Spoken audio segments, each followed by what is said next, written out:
Sir கதை என்னதான் ஆச்சு? யார் அந்த சார்? யார் அந்த சாரு? அதுக்குதான் ஞானசேகரனை புடிச்சு உள்ள போட்டாச்சுல்ல. அவருதான் சாரா? அவர் கிடையாதுங்க சார். அவர் தானே இன்னொரு சார்ட்ட பேசுனாங்க. இப்ப ஞானசேகரனை ப்ராப்பரா அதுதான் அந்த போன் ஆஃப்ல இருந்துச்சு. சாரு யாருன்னு நீங்க கேட்க கூடாது.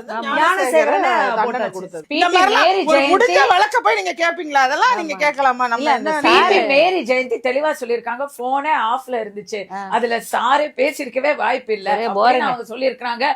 போலீஸ் வந்து பிரஸ் மீட் வச்சு அண்ணா யூனிவர்சிட்டியில வேற யாருக்கும் சம்பந்தம் இல்லன்னு ஆணித்தரமா சொல்லிருக்காங்க. அப்ப நீங்க காவல்துறையை வந்து நீங்க எல்லாம் வந்து என்ன நம்பல? நீங்க காவல்துறை போலீஸ் நம்ப மாட்டேன்றீங்களா? காவல்துறை இப்ப யார் கையில இருக்கு? அதான் நம்ப மாட்டேங்கிறோம். காவல்துறை இப்ப முதல்வர் கையில எல்லாம் இருக்கு.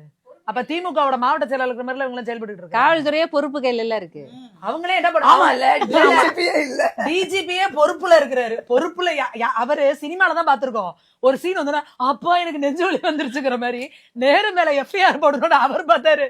டேய், நீங்க கொடுக்குற பொறுப்பு டிஜிபிக்கு என் கிட்னி எடுத்துறாதீங்க, எனக்கு நெஞ்சு வலி என்னை விட்டுரு. அவர் கிளம்பி வீட்டுக்கு போயிட்டாரு. எப்பா நீங்க எப்படியே போக இந்த மாதிரி இவங்க ஆட்சியில மேல வந்தா யார வேணா பலி கொடுத்துருவாங்க. சினிமால வர மாதிரி அவர் நெஞ்சு வலின்னு வெளியே போயிட்டாரு.